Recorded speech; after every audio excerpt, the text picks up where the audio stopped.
Hello again, everybody. This is Hereward the Woke, and I'm leading the resistance against people who hate us wokes, like GB News, Piers Morgan, and Lawrence Fox. If you want a civil war, boys, I'm ready for you. What's been in the news this week? Excellent rates round the farm. They're offering 62k salary for cabbage pickers amid staff shortages. Cabbage pickers now earn more than the Prime Minister and have more A-levels than Gavin Williamson.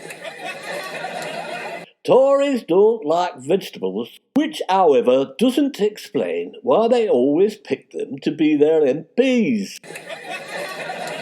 Bojo always wanted to be like Winston Churchill.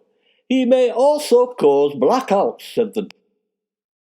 If Bojo had been in charge of the country in 1940, we would have lost and would have been taken over by the Nazi Germans. However, the shelves on the supermarkets would have been fully stocked. Petrol would have been freely available, but on the downside, the police would have still been murderous bastards. 58% of Brits don't know what levelling up policy is, while ministers are also unclear, reports have found this week. Apparently, levelling up will mean making the bribes paid to Tory councillors and Tory businesses higher in the north than in the south. To be brutally honest, we don't know what levelling up is either, but we do know it will cost ordinary people a lot of money, and you will always be poor wherever you are in the country. This week, Labour lass Angela Rayner refused to apologise for calling Tories scum. Scum always floats to the surface, and Wetherspoon customers call it an head. Harry Johnson is used to scum because Boris never cleans the bath after he uses it and walks around the house in his wife front. We heard this week that the Premier League will reward clubs who have the highest number of vaccinated players, amid fears over a slow take-up, with at least 2 teams having no more than 6 players jabbed. Well, if you're going to miss your jabs, there's no point in you playing football, is there? Why reward the Premier League with yet more money? Why not go the whole hog and give the bastards who reject the jab red cards when the game starts? Let's see if Manchester City and Chelsea can win the championship that way. That's what levelling up is, Boris. This week, tiny terrier Greta Thunberg named the UK as climate villains who fiddle emission statistics. Don't be too hard on them, Greta. The Tories are only doing what they're good at. They didn't get where they are today by not fiddling their exam grades or their expenses. Metro News this week said Grimes is doing a very Grimes thing after she split with Elon Musk and created a lesbian space commune. They couldn't give tickets away when Elon advertised his Mars colony as a one-way suicide trip. However, sales have started to creep up again for some reason. Grimes is currently in negotiation with a group of aliens from Alpha Centauri who want the film right. This is a cult, said The Guardian this week, inside the shocking story of a religious weight loss group. Is this the Taliban again, whose idea of weight loss involves amputation and stoning, which is the loss of 14 pounds or more? This week, Brussels painted Britain as a disobedient colony of the EU. It's no surprise that the EU is linked up with its old penal colony Australia. We're making their nuclear submarines and will probably find other ways to allow the Australians to destroy the country we sent them to. There used to be something called assisted passage for immigrants in the 60s, so Brits could move to Australia.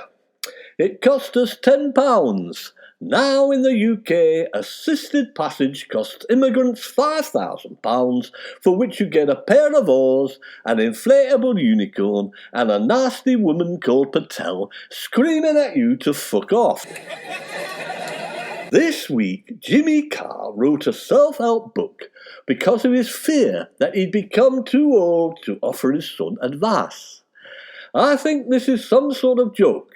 Our advice to Jimmy Carr's son is as soon as you're big enough to walk, lad, run away as fast as you can.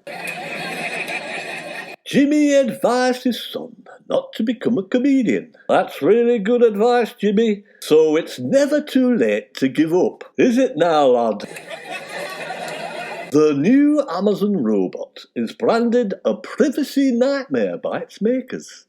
Astro goes around your house, apparently noticing all the products you don't have or are running out of. Amazon have made a mistake, because in Britain we're running out of bloody everything, aren't we? That will keep the little bugger busy. No wonder the little fella is throwing himself downstairs, is it?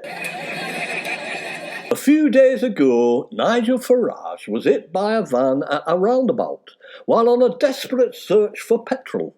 You couldn't make this up, could you? Unlike 90% of Brexit, which Nigel Farage and his friends made up.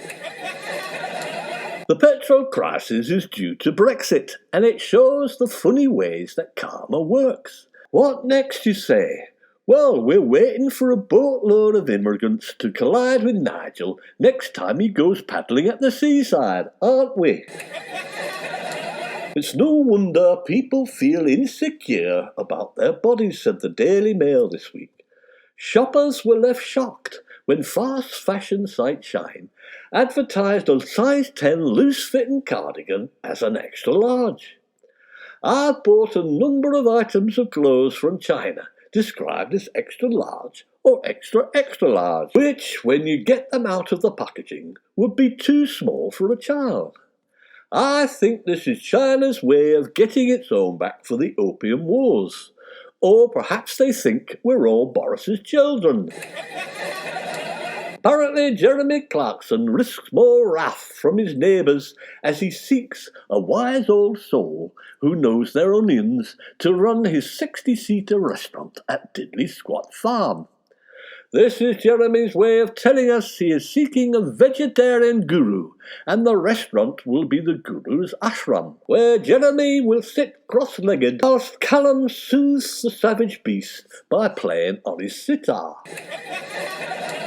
Now some bad news. People who can't fit into jeans they wore aged 21 risk developing diabetes. I can't remember the 70s, let alone know where my jeans are.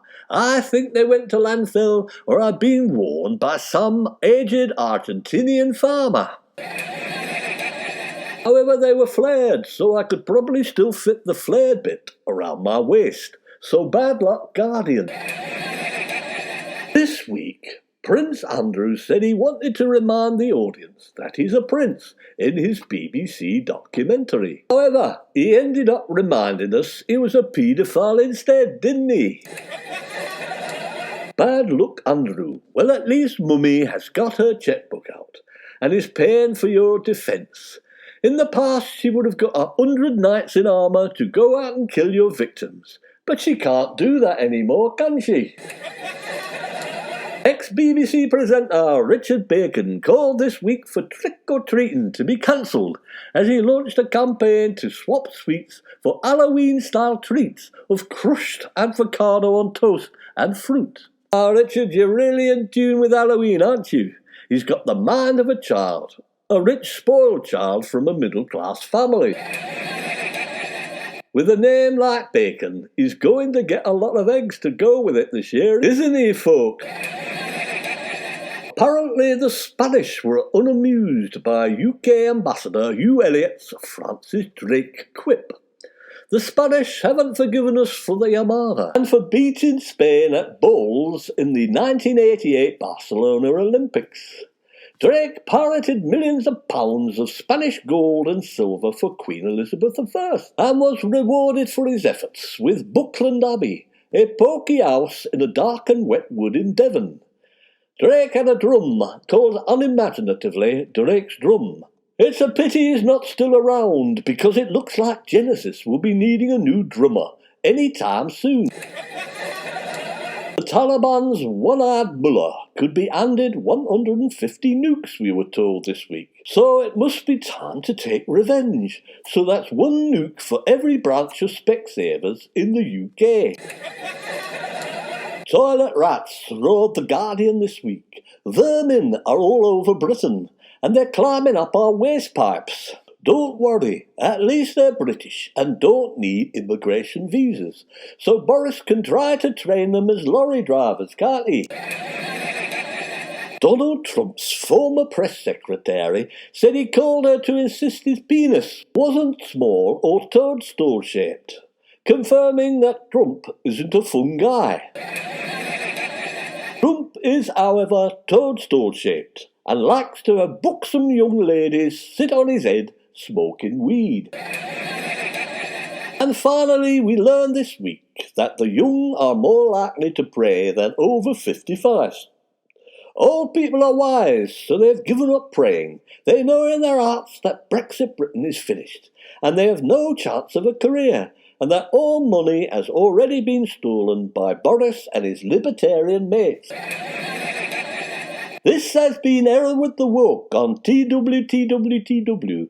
My idea of levelling up is taking the heads off Normans with me axe. Good night.